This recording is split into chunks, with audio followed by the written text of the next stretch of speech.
Good afternoon, everybody. Uneducated economist here. So, I just keep feeling like a broken record a lot of times when I come out here and I kind of give you the same information over and over again. But so much is now starting to take place that I had predicted before. And it's not hard to really predict what the Federal Reserve is going to do if you read the Federal Reserve speeches. Now, the Federal Reserve uses something called jawboning, forward guidance. I call it credible threats. Now, this is how they use their monetary policy because they know that dropping of interest rates was no longer an effective tool because they were going to run into the lower bound of zero, meaning dropping of interest rates was no longer going to stimulate the economy to get people to go out there and borrow money to buy houses and cars and go on vacation and do that kind of thing.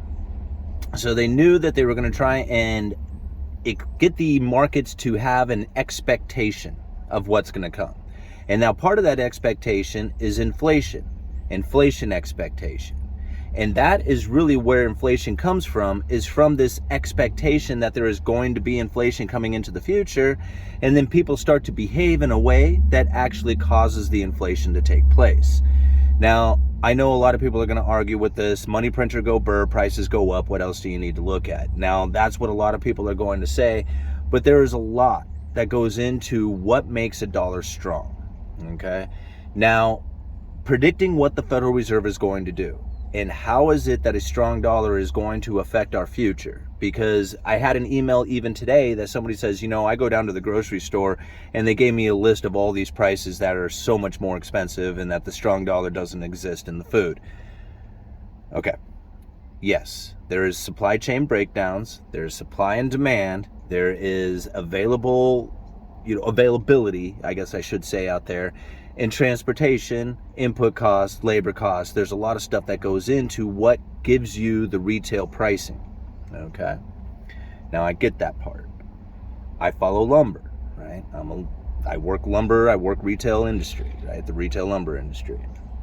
I watch lumber prices go on a 2x4/8 from $3 all the way up to $13.50 and drop all the way down to $5 again. Now here at $5 a stick, it's expensive, but it's somewhat close to a normal price, normal-ish, high, but normal-ish, right? So these are some of the transitory effects coming into inflation. People said that it's not transitory. Even like the Federal Reserve says that they missed the mark. People, all kinds of economists out there are saying how the Fed got it wrong. No, none of that happened. The Fed did not get it wrong. They are exactly where they want to be. They have prices where they want. They have the expectation what they want, right? The Federal Reserve is doing exactly what they were expecting to happen in the markets. And what we are doing is we are pretending that we understand what the Federal Reserve is doing. That's what we are doing, right? Now, it's interesting to think about the Federal Reserve saying that we are no longer using forward guidance. And then every single Fed president and governor and anybody who has any kind of voice out there in mainstream media, immediately after they say they're no longer using forward guidance, comes out and talks about how there's going to be a 3/4 of an interest rate hike coming to the Fed funds rate, immediately afterwards. So they say they're not using the forward guidance and then immediately come out and start using forward guidance. So we know the Federal Reserve is very much doing exactly what they know they're doing, right? They know what they're doing.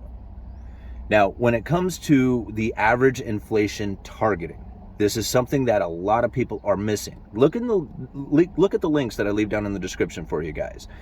There's one in there that talks about the average inflation. They knew that they were going to go into average inflation over 2 years ago. Okay?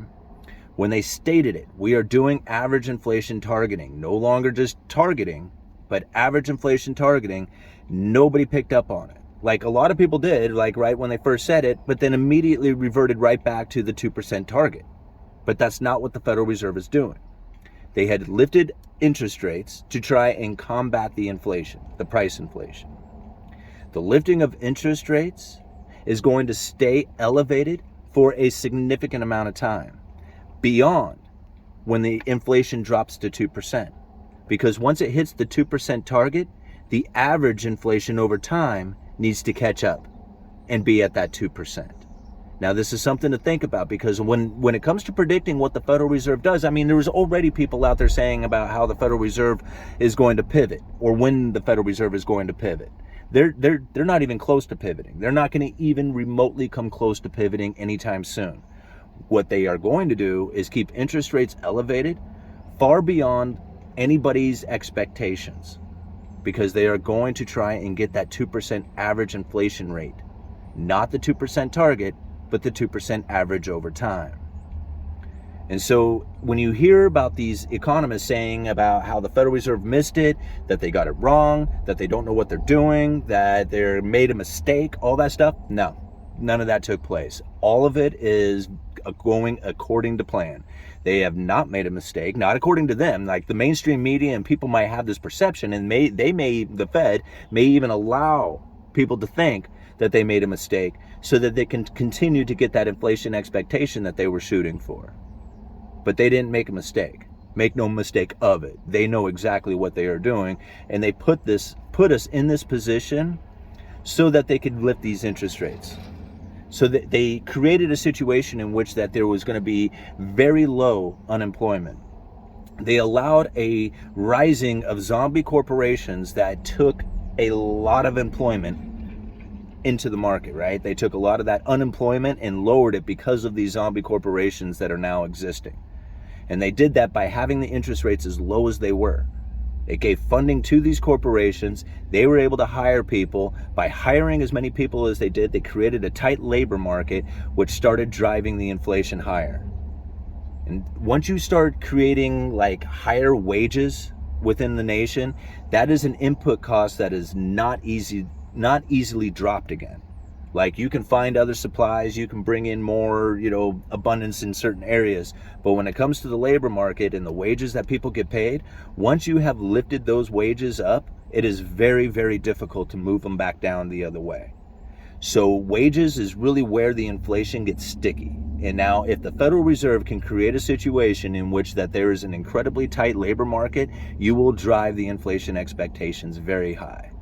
But if you can create a situation in which that there is high unemployment, where people are losing their jobs, then you will drop the inflation expectation dramatically. In fact, you can make it go the other way and run into deflation if the unemployment goes high enough. If enough people start losing their jobs and there's not enough income coming into these households and businesses, then yes, you could actually see deflation start to take place during a time in which that everybody thinks that there's going to be an inflationary scenario. I mean, the dollar is growing stronger by the day. If you are outside of the United States, you see the strong dollar and the effects that are taking place from it. The emerging markets, the corporations who are heavily indebted in dollar-denominated debt, these guys are going to suffer big time over the next couple of years, especially when everybody is expecting the Federal Reserve to drop interest rates again, and then they keep them elevated longer than anybody was ever anticipating. Think about it. When they had interest rates lower, they said that they were going to keep interest rates low so that they could let inflation run extra hot, extra long for an extended period of time, right? Because the inflation expectation was running too low. So they had to make up for the too low of an inflation expectation.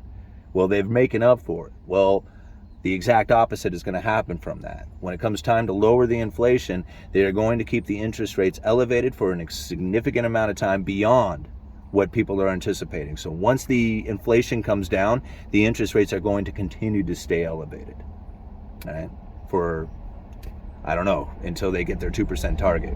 I'm assuming that you'll probably see the Federal Reserve continue to keep the interest rates elevated until you have unemployment around 6-7%, somewhere up in there, and then you'll start hearing about the Federal Reserve making their move to pivot. But until then, you're going to see high interest rates from here on out.